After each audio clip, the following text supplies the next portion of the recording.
Мөртүн бекер кетирбей, мөрөй бербес жарышта. Үлді қырғыз елінің мөртүн изи тарыхта.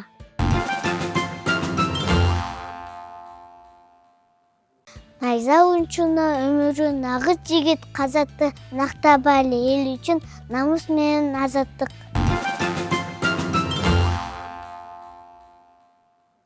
Отпаса опол кийинген, ополто сүрү беленген, ожосон бөлүп алкөлүп, от болуп жанган энерден.